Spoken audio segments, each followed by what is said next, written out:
Curse ও নূপুর মার্কেটের সবশেষ পরিস্থিতি জানতে নোয়াখালী থেকে যুক্ত হচ্ছেন নাসিম শুভ।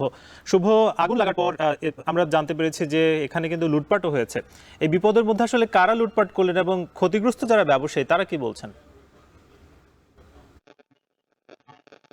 নাকি গতকাল রাত 11:30টার দিকে নোয়াখালীর প্রধান সড়কের গণপূর্ত বিভাগের ঠিক বিপরীত পাশে যে নূপুর মার্কেট রয়েছে এবং প্রকাশ মার্কেট রয়েছে সেখানে অগ্নিকাণ্ডের ঘটনা ঘটে এবং সেখানে প্রায় 10 নিচে পড়ে যায় এবং তাৎক্ষণিক আগুন লাগার খবর পেয়ে ফায়ার সার্ভিসের 2টি ইউনিট নোয়াখালী স্টেশনে যে 2টি ইউনিট রয়েছে তারা কিন্তু তাৎক্ষণিক ঘটনাস্থলে আসে এবং আগুন নিয়ন্ত্রণের চেষ্টা করে, কিন্তু তারা শুরুতে অনেকটা ব্যর্থ হয় বলা যায় এবং তারপরে কিন্তু তাদের আরো 6টি ইউনিট সব মিলিয়ে সবশেষ ফায়ার সার্ভিসের 8টি ইউনিট ঘটনাস্থলে আসে এবং তারা 3 ঘন্টা প্রাণপণ চেষ্টার পর আগুন কিছুটা নিয়ন্ত্রণে আনতে সক্ষম হয় এবং তাদের সাথে কিন্তু তাৎক্ষণিক যুক্ত হয়েছিল নোয়াখালী সুদারা মডেল থানা পুলিশ এবং সেনাবাহিনীর একটি দল।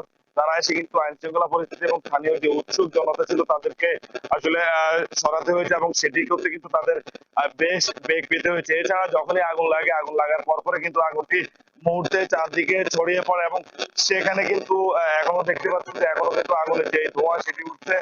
আর এখানে যে মার্কেট গুলো রয়েছে হকার্স মার্কেট এবং নতুন মার্কেট, এর পাশাপাশি আরো বেশ কিছু মার্কেট দোকানগুলো পড়ে গেছে যেগুলো আসলে বিভিন্ন ব্র্যান্ডের শোরুম ছিল এবং যেখানে পাইকারি এবং খুচরা ভাবে কাপড় থেকে শুরু করে মনোহারি সামগ্রী, স্টেশনারি সামগ্রী, বাইসাইকেলের শোরুম, একটি ছাপাখানা, সবগুলো কিন্তু পুড়ে ছাই হয়ে গেছে।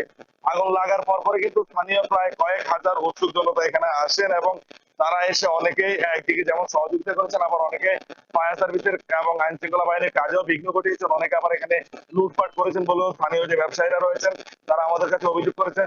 স্থানীয় ব্যবসায়ীরা বলছেন, আসলে যারা ক্ষতিগ্রস্ত তারা বলছেন আগুন লাগার পরে স্থানীয় যে উৎসুক জনতা এসেছিল তারা অনেকেই সহযোগিতা করে যে যার দোকান থেকে যা পেরেছে আসলে তা নিয়ে চলে গেছে। এ ধরনের ঘটনা ঘটেছে এবং এতে করেও ব্যবসায়ীদের ক্ষতির পরিমাণ কিন্তু আরো বেড়েছে বলে আমরা জানতে পেরেছি। আমি কথা বলেছি নোয়াখালীর ফায়ার স্টেশনের যিনি সহকারী পরিচালক রয়েছে তার সাথে, তিনি জানিয়েছেন আসলে আগুনের এখন পর্যন্ত যে সূত্রপাত কি কারণে হয়েছে সেটি কিন্তু তারা এখনো নিরূপণ করতে পারেননি। পাশাপাশি মোট ক্ষয়ক্ষতির পরিমাণ প্রাথমিকভাবে তারা ধারণা করছেন সেটি 30 কোটি টাকার মতো হবে, তবে পূর্ণাঙ্গ আসলে যেই মোট কি পরিমাণ ক্ষতি হয়েছে সেটিও কিন্তু তিনি এখন আমাদেরকে নিশ্চিত করতে পারেননি। তিনি জানিয়েছেন গতকাল রাত ভরে কিন্তু ফায়ার সার্ভিসের সদস্যরা এখানে ছিল এবং আগুন নিয়ন্ত্রণে 3 ঘন্টা আগুন নিয়ন্ত্রণে আসলো।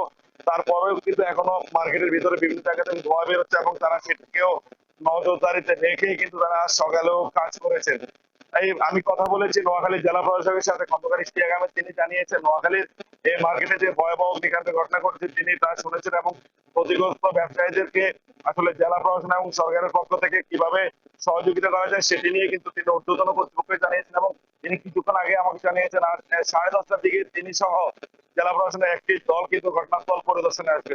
তো সাকিব, এই ছিল আসলে নোয়াখালী থেকে আমার কাছে এখন অব্দি সবশেষ। শুভ, ধন্যবাদ। নাসিম শুভ যুক্ত ছিলেন আমাদের সঙ্গে। তিনি জানাচ্ছিলেন গত রাতে নোয়াখালীতে 2টি মার্কেটে আগুন লেগেছিল সে খবর। আরএফএল ওয়াটার পাম্পে